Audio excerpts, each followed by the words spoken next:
Al-Qadri university کا مقصد کیا کہ یہ جو ہمارا جو دین ہے یہ کیسے لوگوں کی زندگی میں ریلیونس لے کے آتا ہے. بدقسمتی سے مسجد میں جو جاتے ہیں اور جو مسجد سے باہر نکلتے ہیں اس کی ریلیونس نہیں ہوتی, جو کہ اسلام کی جو بیسک ایک انسان کو کیریکٹر بلڈنگ ہوتا ہے, اس میں اچھے برے کی تمیز بتاتا ہے, اس میں زندگی میں آنے کا مقصد بتاتا ہے, وہ مسجد کے اندر وہ ٹرانسلیٹ نہیں ہو رہا ہے انسان کی زندگی کے اوپر. اس وقت جو ہمارا یوتھ ہے وہ اتنا متاثر ہے مغرب کی ٹیکنالوجیکل پروگریس سے کہ وہ ریلائز نہیں کرتے کہ اس میں بڑا فرق ہے. ایک معاشرہ ٹیکنالوجی میں تو آگے چلا جائے گا, لیکن کیا ایک انسان ہوتے ہوئے ان کی گروتھ ہو رہی ہے یا نہیں؟ کیا وہ صحیح راستے پہ جا رہے ہیں, غلط راستے پہ چلے گا؟ کیونکہ میں مغرب کو باقی سب سے بہتر جانتا ہوں اور میں زیادہ مغرب میں پوری طرح رہا بھی ہوں اور ایک حصہ رہا ہوں معاشرے کا. میں آپ کو یہ بتا دوں کہ ان میں کئی اچھائی ہیں اور وہ اچھائیوں کی وجہ سے وہ اوپر جاتے ہیں. ان کی ادارے ہمارے سے زیادہ مضبوط ہیں اور مجھے بڑے افسوس سے کہنا پڑتا ہے ان کی اخلاقیات ہمارے سے بہت زیادہ ہے. جو ان کی مورل سٹینڈرڈز ہیں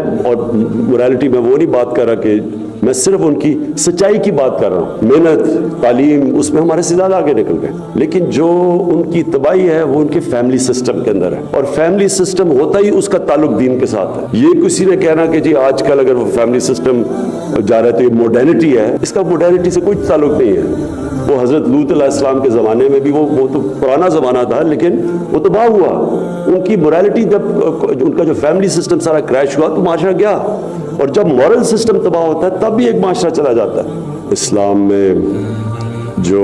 گائیڈنس ہے اس گائیڈنس کے لیے لیڈرشپ چاہیے, اور مجھے افسوس سے کہنا پڑتا ہے کہ وہ لیڈرشپ بہت پاکستان میں, یعنی جو ملک بنا ہی تھا اسلام کے نام پہ, اور جو علامہ اقبال کی خواب یہ تھی کہ ہم نے ایک ماڈل بنانا ہے دنیا کو کہ اصل میں اسلام کیا ہے, یہ اصل میں لیڈرشپ یہاں سے نکلنی چاہیے. جو میری ساری خواب ہے, جو بتائیں گے لوگوں کو, جو ریسرچ کریں گے, جو نبی صلی اللہ علیہ وسلم کی جو زندگی کے اندر چیزیں ان کی پورا کہ وہ سارا کانسیپٹ مدینہ کی ریاست کا کیا تھا, انہوں نے کیا وہ ریاست سیٹ اپ کی جس کے اندر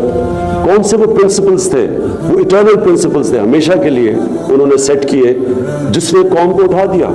اور میں یہ چاہوں گا کہ یہ پھر جو ہم یہاں ریسرچ ہوگی پھر یہ سارے ہمارے ایجوکیشن انسٹیٹیوشن پہ جائے گی, ہمارے ایجوکیشن انسٹیٹیوشنز پہ گائیڈنس جائے گی کہ ہم نے بچوں کے لیے کس لیول کی انہیں کرنی ہے. کیونکہ ابھی میں دیکھتا ہوں اسلامیات کا کوئی افیکٹ ہی نہیں ہوتا بچوں پہ, ان کی ریلیونس ہی نہیں ہوتا. ہم ان کو وہ کتابیں پڑھا دیتے ہیں جو اس ایج پہ ان کو سمجھ نہیں ہوتی, تو ہم نے کیسے ان کو کیا بتانا ہے, کیسے ان کے کیریکٹر کیسے بلڈ کرنے ہیں, کیسے ان کو فیوچر لیڈرز بنانا ہے. اور یہ ہوگا جب تک کہ ہمارے ملک میں کوالٹی کی انٹلیکچوئل لیڈرشپ نہیں ہوگی جو کہ صحیح معنی میں جس طرح جو علامہ اقبال نے کیا تھا کہ ایک فریڈم موومنٹ کے اندر ایک انسان کی جو کنٹریبیوشن تھی صرف ان کی نالج کی وجہ سے اور ان کی انٹرپریٹیشن جو تھی جو